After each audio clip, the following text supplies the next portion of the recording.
Welcome मेरे प्यारे मित्रों, स्वागत है आपका मेरे यूट्यूब चैनल गम्स इंस्टीट्यूट में। तो आज मैं आपके लिए बहुत बड़ी अपडेट लेकर आया हूँ। वो अपडेट है कि टूर ऑफ ड्यूटी है वो आखिरकार है क्या। टूर ऑफ ड्यूटी से बच्चे इस प्रकार क्यों डर रहे हैं, आपको डरना चाहिए या नहीं डरना चाहिए, इसके बारे में है। और जब आपने इसकी बात सुनी होगी टूर ऑफ ड्यूटी की, जब से आपने इसके बारे में कोई अपडेट सुनी होगी तो आपको ये अच्छा नहीं लगा होगा, बल्कि ये एक बहुत अच्छा स्टेप है जो हमारी गवर्नमेंट ने उठाया है। और उसके आप उसकी कंप्लीट जानकारी सुनोगे ना, तब आपको लगेगा कि वास्तव में क्या एक अच्छा स्टेप है, वो है टूर ऑफ ड्यूटी। तो इसमें है क्या, ये जो सबसे पहले वो इंडियन आर्मी है उसने दिसंबर 2020 में लागू कर दिया गया। और इसको नेवी, इंडियन एयरफोर्स के लिए भी इसको एक्सटेंड करने के लिए कहा गया कि नेक्स्ट ईयर के मिड तक, मिड ऑफ नेक्स्ट ईयर। तो आप यहाँ पर देख सकते हो कि इंडियन आर्मी प्रपोज कर दिया है, ठीक है।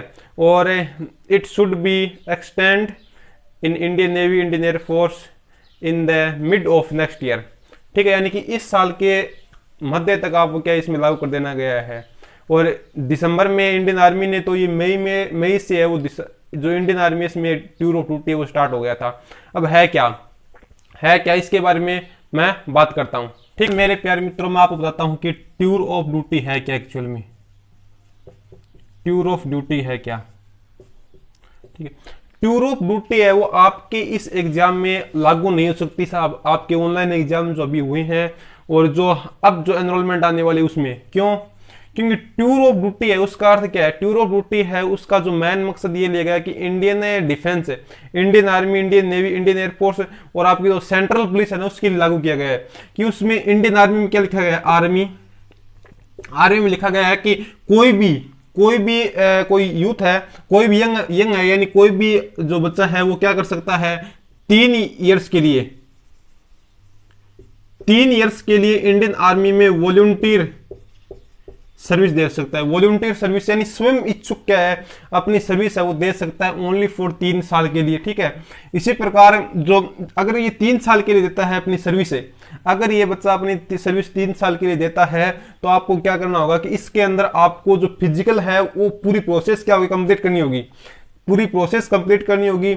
यानी बहुत से बच्चे ये होते हैं कि हम है वो क्या है, डिफेंस है उसको छोड़ रहे हैं। हम डिफेंस कोई है वो जैसे लग जाता है, डिफेंस है उसमें सिलेक्शन हो जाता है और फिर वो 3 साल या 5 साल के बाद में ये कहता है कि हम उसके बाद 3 या 5 साल बाद कहते हैं कि हम है वो डिफेंस को छोड़ रहे हैं, हम डिफेंस को छोड़ रहे हैं, हम क्या अपनी सिविल लाइफ जिएंगे। तो 3 साल के लिए वो उसने इंडियन आर्मी ने किया कि आप उसको छोड़ सकते हो, ठीक है। ये वॉलंटरी सर्विस है। अगर ये 3 साल की देता है, सर्विस लेता है, तो इसमें आपको क्या है, ये मान जाएगा शॉर्ट सर्विस कमीशन, एसएससी है जो शॉर्ट सर्विस कमीशन है। जो आपके जो फ्लाइंग ऑफिसर होते हैं वो एसएससी में होते हैं, एफ कैट में होते हैं ऑफिसर, वो एसएससी में भी होते हैं। जो क्या होती है, शॉर्ट सर्विस कमीशन होती है। पीएससी होती है, परमानेंट सर्विस कमीशन। तो इसमें शॉर्ट सर्विस कमीशन के थ्रू ये जाएंगे, यानी वॉलंटियर सर्विस दी जाएगी।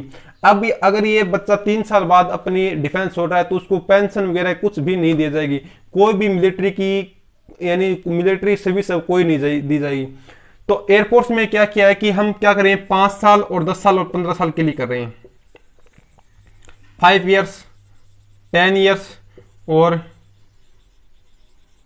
15 इयर्स इसके लिए कर रहे हैं। इसमें इस प्रकार है कि आपकी प्रोसेस क्या होगी, सिलेक्शन की सेमी होगी, लेकिन 5 साल, 10 साल, 15 साल बाद आप क्या है अपना रिटायरमेंट ले सकते हो। अगर आप 5 साल बाद रिटायरमेंट लोगे तो आपको कोई भी पेंशन नहीं दी जाएगी, किसी प्रकार की छूट नहीं दी जाएगी, ठीक है।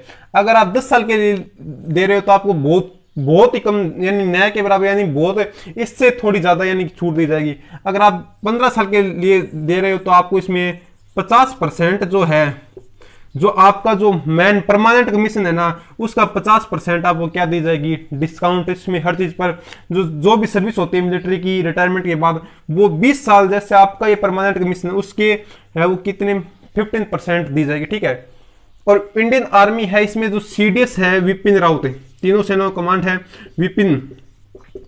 विपिन ने क्या किया, प्रपोजिट किया है, क्या किया है कि इंडियन आर्मी है इसकी 40% है ऑफ टोटल है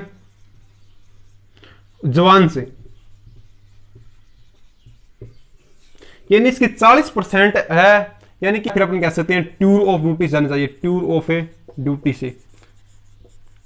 ये किस लिए किया है कि लोग है वो क्या हो इनके मन में एक्साइटमेंट हो और वो क्या इसको ज्वाइन कर सके, ईगरनेस हो, और वो मतलब ज्यादा से ज्यादा इस चीज में क्या हो, अट्रैक्ट हो किस चीज की ओर, वो उनको क्या एक्साइटमेंट, इनको ईगरनेस दिला रहे हैं अपने यूथ को कि आप क्या इंडियन आर्मी में। इससे क्या होगा कि आप अगर 3 साल सर्विस करते हो तो आपको इंडियन आर्मी है वो मतलब आपकी बेरोजगारी उसका एक थोड़ा लेवल है वो आपको यहाँ तक सिखाया जाएगा, बेरोजगारी उससे थोड़ा आप क्या है यहाँ से बाहर निकल जाओगे। तो इसमें क्या हुई, वैकेंसी है वो भी बहुत ज्यादा हो जाएंगी इस कारण, ठीक है। और आपकी ये जो सेम का सेम प्रोसेसर है, इंडियन आर्मी में 3 साल के लिए किया है, एयरफोर्स ने 5, 10 और 15 साल के लिए किया है। अब आप डर क्यों रहे हो, आप डर क्यों रहे हो, इसका जवाब मैं अभी बता रहा हूं। ये पूछ रहे हो कि हमारी जो अब जो एग्जाम हुआ जुलाई में उसमें लागू होगी या नहीं होगी, या एनरोलमेंट में लागू होगी या नहीं होगी। इसका जवाब ये है कि आपके लागू नहीं होगी। आपके लागू तब नहीं होगी कब, जब आप ये सोचो एक बार आप क्या है, एक बार अपना खुद के दिमाग से ये सोचो कि अगर सोचो आप कि आपके 6000 वैकेंसी मान लीजिए, यानी आपके 6000 हमें क्या है सोल्जर किसके लिए चाहिए, परमानेंट के लिए चाहिए। तो आपको ये तो ध्यान होना चाहिए कि अगर 6000 हमारे परमानेंट यानी हमेशा से 5 या 6000 के आसपास हमें परमानेंट चाहिए, तो इससे अगर आप 3 गुना कर रहे हो तो 18000 यानी कि 18,000 से इतने सोल्जर आप क्या कर रहे हो, आप क्या कर रहे हो, कमीशन कर रहे हो उनकी, इतनों का आप एनरोलमेंट कर रहे हो, इतनों को आप एनरोल कर रहे हो। इंडियन एयरफोर्स का मैं बता रहा हूं कि 6000 परमानेंट थी, इससे 3 गुना करो आप, तो यानी आप क्या हो 18,000 से सोल्जर्स को क्या कर रहे हो, एनरोल कर रहे हो एयरमैन को, ठीक है। तो इनको एनरोलमेंट कर रहे हो तो आपको ये सोचना चाहिए कि ये तो एनरोल हुए, अब इसके 3 गुना आप क्या करते हो, एग्जाम में पास करते हो, तो ये कितने हो गए 54,000। क्या इनका 54,000 है, ये रिजल्ट में पास किए जाएंगे क्या, ऑनलाइन रिजल्ट में, ऑनलाइन रिटन एग्जाम में रिजल्ट में इतने बच्चे पास होंगे क्या, 54,000 पास होंगे क्या, ये हो ही नहीं सकता। क्यों, इसके अगर ये हो जाएगा नहीं तो इनकी जो एक्स और वाई है ना आपकी मेरिट है, ये यानी कि 25 और 20 तक गिर जाएगी, इतनी नीचे।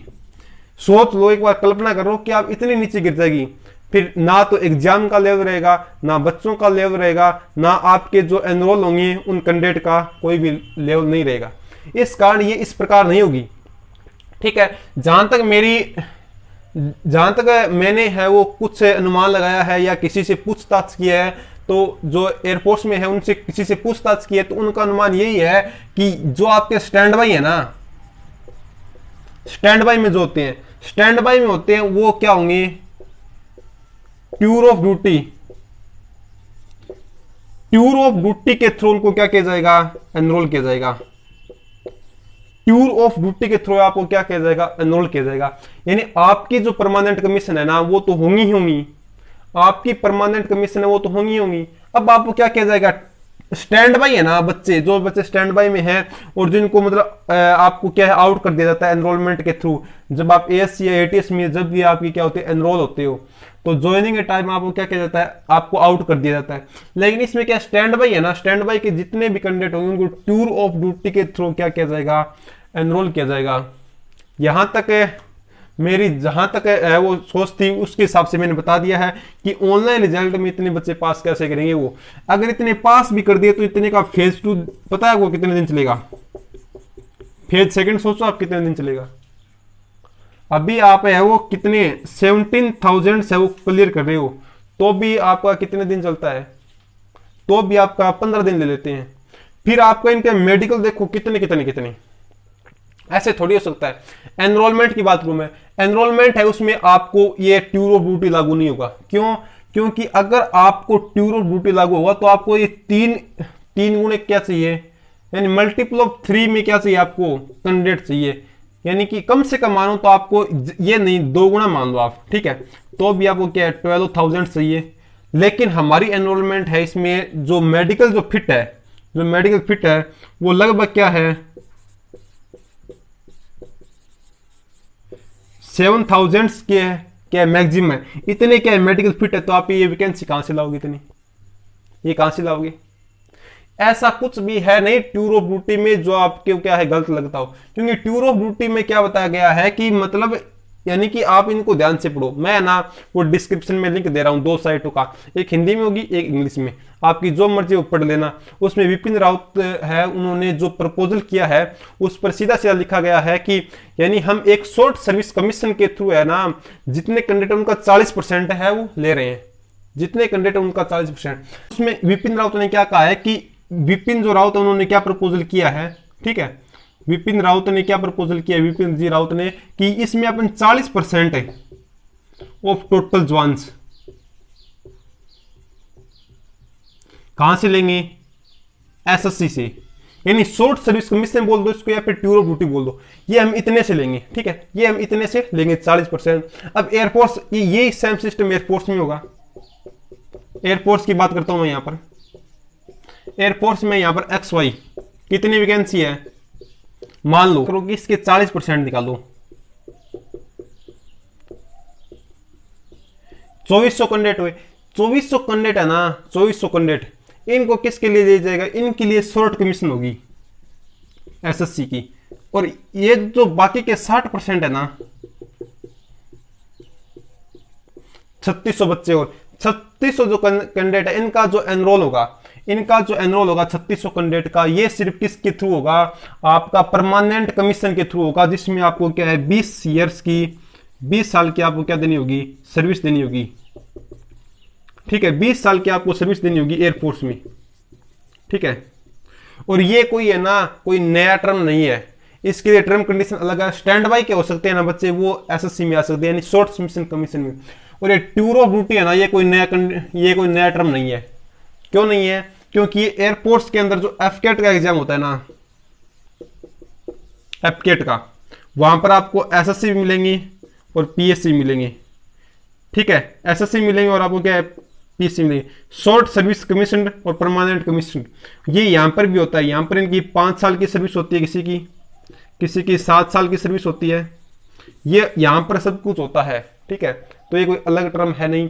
बाकी आपको कोई चिंता करने की जरूरत नहीं है। आपको जो भी मतलब डाउट लगे और कोई, तो आप कमेंट कर सकते हैं, लेकिन कमेंट हमेशा क्या है, पॉजिटिव ही कमेंट करें, पॉजिटिव ही कमेंट करें, ताकि मैं इस पर आगे कोई अपडेट हो तो उस पर जरूर लाऊं, ठीक है। तो आपको ये बात है वो ध्यान रखनी है कि आपकी जुलाई में एग्जाम है उसमें, और आपकी एनरोलमेंट आएगी उसमें, अगर आप वैकेंसी के अकॉर्डिंग आ रहे हैं तो आपको किसी प्रकार के टूर ऑफ ड्यूटी को फेस नहीं करना है।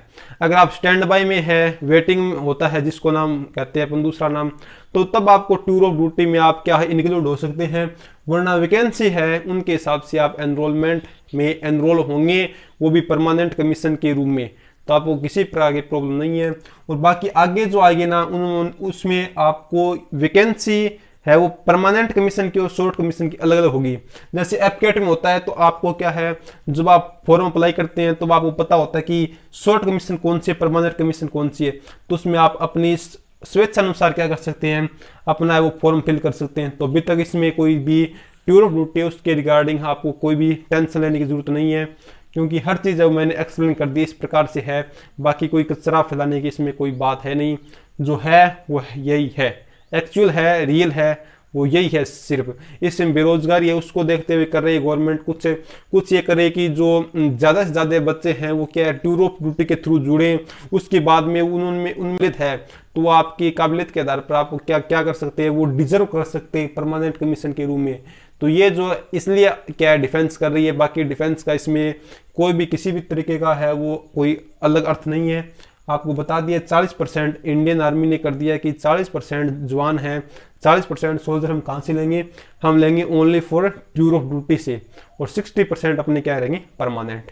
इसमें आपको क्या है, जो मैन पावर है डिफेंस में वो भी बढ़ेगी, सोल्जर पावर है, और बहुत अच्छी अच्छी टेक्निक है वो भी बढ़ेंगी। तो इसलिए था ये। बाकी जय हिंद, बेस्ट ऑफ लक है।